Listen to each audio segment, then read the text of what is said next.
श्री गोपाळ कृष्ण भगवान की जय। लीळा नंबर 353। साधेला पूजेच्या अज्ञानाची जाणीव। साधा स्नानाला गेली, त्यावेळी रिंगणीची फुले बघितली, ती घेऊन आली। तेव्हा सर्वज्ञांचे दुपारचे जेवण होऊन ते विश्रांती घेत होते।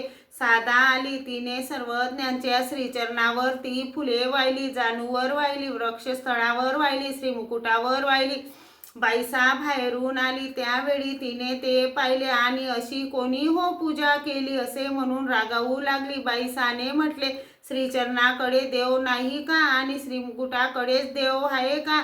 तेवढ्या सर्वज्ञही उठून बसले आणि सर्वज्ञांनी म्हटले, बाई तुम्ही हिला का रागवत आहात?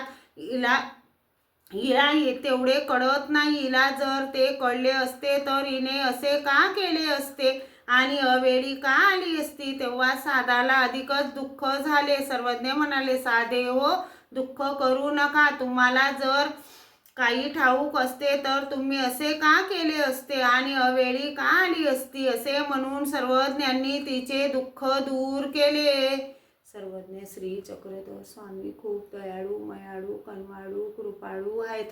तुम्ही सर्वज्ञ श्री चक्रधर स्वामींच्या लीळा ग्रहण करा। सर्वज्ञ श्री चक्रधर स्वामी खूप मयाळू आहेत। श्री गोपाळ कृष्ण भगवान की जय।